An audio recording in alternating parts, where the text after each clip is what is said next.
The power of water is absolutely extraordinary. Here in the River Arts District, it rose over 30 feet in some spots. Yes, it did. So we're going to bring in the Asheville Fire Department Chief, Mike Cayse. Thank you so much for being here. Thank you for having me. I could imagine that this is one of, if not the hardest challenges that the fire department really faced. It is. Throughout the history of the fire department, I don't think we've ever had a challenge to the level that Helene brought us. Mm-hmm. Thousands of calls, over 1,000 of rescues. How did the department balance making sure that you are responding, right? Because people were trapped, they didn't know what was going on, but also making sure that your team was okay throughout all of this? It is. It's really hard for our firefighters because they see a lot of tragic things in their career, but this made it even worse because now they're having to worry about their families who they haven't even heard from. Mm-hmm. Then they have to take care of the public who's asking for them to do things that are just almost insurmountable in lots of cases, and it just brought a lot of stress to our firefighters. Yeah, and we were talking about just the challenges. You know, the fire department obviously deals with fires, that they're experts on that, but this was flooding, it was entrapments, it was rescues, communication was down. Just talk about some of the hardest challenges during this time. Absolutely. So a lot of things were going on even behind the scenes. We were dealing with a lot of compounding problems from the floods. We had a ton of hazardous materials responses.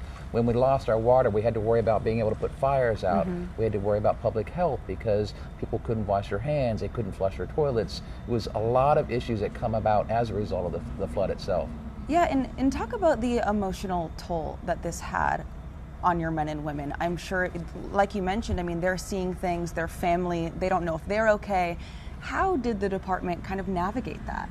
We're very fortunate. We have embedded clinicians within the Asheville Fire Department. So when this occurred, we talked to our clinicians, and they brought in additional staff, and they were out in the flood areas with our firefighters, and they were assisting them and listening to them, and they were there to offer support any way they could. And that expanded beyond just the fire department. They started helping the police department, our public works folks, our transportation folks. So there's a lot of help in the field. And then when they come back to the fire stations, firefighters are family. They sit around the table together just like you would at home, and they talk to each other and they help each other out that way as well. 1 year later, we're coming up tomorrow. How are you? How is your team doing? They're having a rough time. I mean, we're a year into it, and they're struggling. We're all struggling. Yeah. I can imagine just being there for each other and being able to talk about things.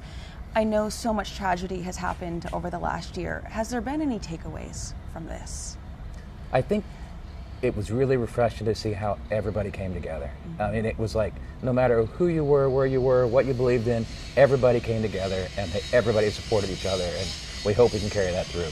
And I know disasters like this, it's not normal for the mountains, right? Has this changed future plans in terms of preparing for a natural disaster? Absolutely. I mean, we have a whole emergency management bureau that has we've already put together our lessons learned. We've brought in outside people to grade us on what we said we would do, and we have a whole plan on how we're going to move forward to help make us do this better if it ever happens again.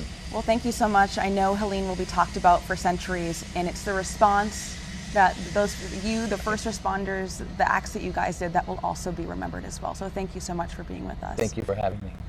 Queen City News Plus. Just search Queen City News on your smart TV's app store.